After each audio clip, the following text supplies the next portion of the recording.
Assalamualaikum warahmatullahi wabarakatuh. Ashamar kafune akam jirtan dhaggeeffattoonni YouTube channel Sof Marab. Bakka jirtanitti nageenya kan koo kan jaalalaa fi kan kabajaa isin haadha qabeecha. Ummanni muslimaa biyyoota addunyaa kana keessatti argamtan hundi keessanuu baga ayyaana Idul Fitri bara 1446 faadhaaf kabajamaa jiru hundi keessanuu baga geessan baga ittiin nu geessin jechuu barbaada. Egaa kacarraa ta'e anis godina Baalee aanaa Diinshootti argame ummata muslimaa bal'aa wajjin ayyaana Idul Fitri bara 1446 kana kabajaa jira jechuudha. Egaa ayyaana kana irratti bulchiinsi aanaa Diinshoodha akkanumallee ummanni muslimaa bal'aan argamanitti ergaa isaanii dabarfatanii jiranii ergaa isaaniillee kan isin dhaqqabu ta'a. Egaa hundi keessanuu ummanni muslimaa biyya keessatti akkanumallee biyyoota adda addaa bakka hojii teettanii bakka hundatti argamtan hundi keessanuu ayyaanichi ayyaana jaalalaa ayyaana kabajaa isiniif haa ta'u jecha.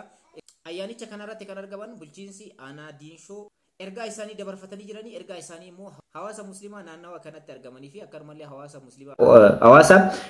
muslimaa bal'aadhaaf ergaan isaan dabarsan kana fakkaata. Ergaa isaanii kana dhageeffannee immoo walitti deebina.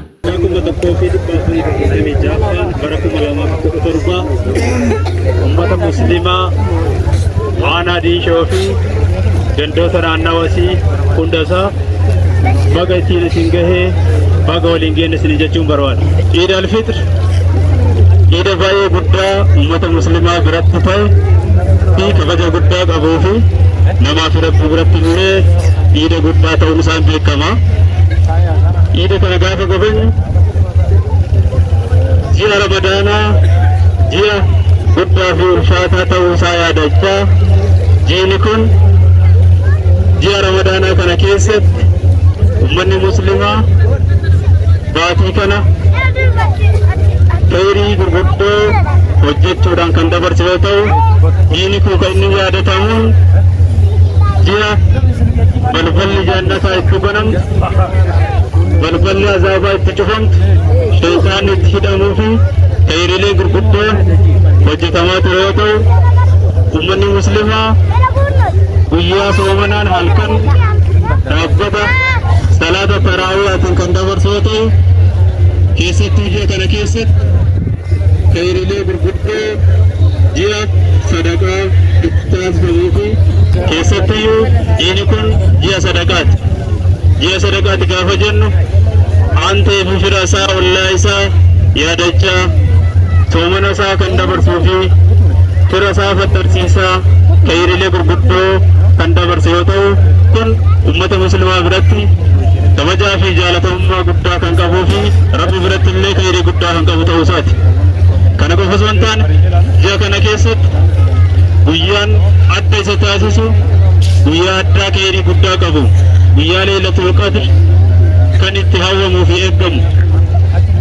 Jiini kun guyyaa addaa kan qabuu fi kana keessattis guyyaa Laylatul Qadr argatuudhaaf ummanni muslimaa sadarkaa adda ta'e leelii isaa dhaabbataa kan khairii dalagatu yoo ta'u isa kana ammoo wanni barbaadamuuf kabajaa fi ajrii guddaa guyyaa qabu ta'uu wajjin yoo xiqqaatame guyyaan Laylatul Qadr kun ajrii waggaa 83 ol kan ta'u yoo ta'u kun bu'aalee gurguddoo qaba waan ta'eef kanarraa kaamee khairii ji'a kana keessatti dalagame guddaadha jechuun danda'ama.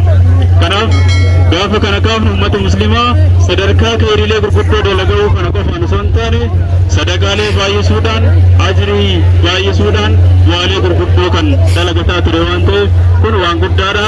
Rabbi nurraa jaalatu jechuun barbaada. Xumura irratti gaafa waa'een ji'a Ramadaanaa kaafnu keessattiyyuu ji'a bitootessaa amma keessa jiru kana haala qabatama biyya keenyaatiin kaasuun barbaachisaa ta'a. Baatiin bitootessa 24 ummata muslimaa biratti iddoo addaa qaba. Ummata Itoophiyaa biratti illee iddoo addaa qaba. Inni kun kan ta'eef akkuma beekamu ummanni Itoophiyaa ummata waggoota dheeraadhaaf jijjiirama hawwee eeggatee dhoobsee aarsaalee gurguddoo qeerroo fi qarree itti gabbaree bu'aalee gurguddoo kana hawwu wajjin keessattiyyuu yeroon itti akka Oromootti waggoota 150 booda 4 kiilootti galee fi bu'aa jijjiiramaa biyyas diigama irraa kan itti hambise waan ta'eef keessattuu uummanni muslimaa karaa adda ta'een yeroo itti yaadatamudha. Ayyaanni bara kanallee kana keessatti waan lamaan kana kan wal fakkeessu ta'uu isaati. biyya diigamarraa hambisee kan dhaabe qofa osoo hin taane jijjiiramoota gara fuulduraatti akka tarkaanfatan taasisuudhaan biyyi keenya biyya sadarkaa duraatti akka tarkaanfattu keessattuyyuu hidha haaromsa guddicha laga Abbayyaa wajjin wal qabatu miiratii qiixeedhaan karoorfamee kan ture xumuruu akka danda'u Oromoon karoorfatee itti galuudhaan har'a sadarkaa dhumaatiin kan itti ga'e waan ta'eef kunis jijjiirama keessaa tokko jennee qabachuu hin dandeenya. Kana qofaa miti galmoota gurguddoo baadiyyaa fi magaalaa akka biyyaatti hojjetaman faana hiriiruudhaan jijjiiramni dinagdee irratti dhufee yeroo ammaa kana olaanaadha jechuun danda'ama. Kun ammoo gaheen uummanni muslimaa qabu olaanaadha waan ta'eef. Kana qofaa miti uummanni muslimaa akka muslimaatti keessattuu dhaabbata mataa isaa yookaan mootiyyuu biyya isaa ummata muslimaatiif kan yaamu osoo hin taane muslimtoonni biyya kana keessan abbaa biyyummaa isaa akka gonfatanii fi sadarkaa mana marii majlisaa sadarkaa waliigalaatti dhaabbatuudhaan karaa adda ta'een yeroon itti milkaa'ame waan ta'eef bu'aa jijjiirama irraa argame ta'uusaa uummanni muslimaa carraa kanaan hubatuu fi yaadachuu irra jiraata. Sadarkaa kanatti uummanni muslimaa bareedee kan mul'ate waan jijjiiramni argameef bu'aa jijjiiramaa ittiin dandamne ta'uu asiin qabachuun namarra jiraata. Kaleessa irratti akka nan turre waan ta'eef dhiibbaaleen gurguddoon ture ummata muslimaa ol kan beeku hin jiru waan ta'eef uummanni muslimaa kanas argattanii carraalee gurguddoo kana keessatti bu'aa jijjiiramaa akka ta'e beekuun isinirra jiraata. Kana qofaa miti keessattuyyuu nageenyi akka mirkanaa'u gaheen taphatame ummata muslimaa biratti gahee olaanaa qaba. Biyyi kun tasgabbiin akka jiraatu nageenya waaressuun akka danda'amu nageenya waaressuun ammoo bu'aa akkamii akka fiduu danda'u fakkeenyummaa gaariin kan qabu ummata keenya waan ta'eef uummanni muslimaa sadarkaa kanatti beektanii gara fuulduraas nageenya keessan eeggachaa nageenyi keenya akka itti fufamu halkanii guyyaa akka dhaabbattan dhaamsa ta'e dabarsuun barbaada. Akka waliigalatti uummanni aanaa diinshoo ummata nageenyaa ummata misoomaa ummata ambaasaadara nageenyaa ta'ee beekamudha. Nageenya keenya eeggatuudhaan waggoota dheeraa dabarsine keessatti karaa fakkeenyummaa qabuun yoo dabarsinellee ammas karaa xiyyeeffannaa qabuun nageenya keenya karaan tuffanneen miirri carraalee argameen akka ibseeruu hin dandeenyeef ololaan akka raafamuu hin dandeenyeef hawaasni muslimaa carraa kanaan dhaabbatee ilaalaa nageenya irratti gorfataa wallaalaa keenya gorsaa beekaa faana hiriiraa wallagahaa tokkummaa keenya yoo cimsanne galmi silaa barbaadame akka geenyuu fi gara fuulduraatti illee akka tarkaanfannu abdii guddaa qabna waan ta'eef uummanni aanaa diinshoo carraa kanaan nageenya keenya akka eeggatanii fi akka eeggattan dhaamuun barbaada.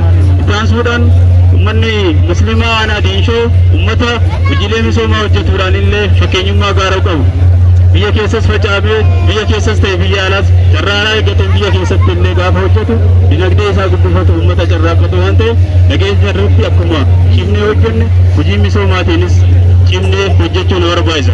Kana wanni taasisuun hiyyummaa irratti duuluu waan qabnu wanni mataa ittiin nu qaqqabu yoo jiraatame gannu harkisi yoo jiraatame hiyyummaadha waan ta'eef hiyyummaa irratti duuluudhaaf hawaasni muslimaa halkanii guyyaa beekee hiriiree hojjetee bu'aa galmeessee biyyi teenya biyya guddummaa isiin calaqqisiiftuu fi biyya guddaa akka taatu abdii qabna waan ta'eef carraa kanaan isin dhaamuu barbaada. Ufaadhaa galatoomaa Eid Mubaarak taqabbalallahu minkum. Egaa yaadichi sirna bal'aa ta'een bifa amma isinitti argaa jirtan kanaan kabajamee jira. Hawaasni muslimaa bal'aan bakka itti argametti akkanumallee bulchiinsi aanaa diinshoodha bakka itti argame akkanumallee mana maree dhimmoota islaamummaa aanaa diinshoodha. Sheekh Abdurrahmaan Sheekh Kadir bakka argamanitti jechuudha ayyaanichi kun kan kabajame. So ayyaanichi kun kana fakkaata bifa ho'aa ta'een anis uummata bal'aa kana wajjin kabajuudhaaf carraa argadhee jira. Egaa hundi keessanii dhumarratti baga ayyaana kanaan isin gahe. Ayyaanni kunis ayyaana nagahaa, ayyaana kabajaa, ayyaana jaalalaa fi ayyaana ulfinaa akka isiniif ta'u isiniif hawwa akkanumallee warra baranaa warra bara eegaree rabbiin nu haa taasisu jecha. Assalamu alaikum warahmatullahi wabarakatuh.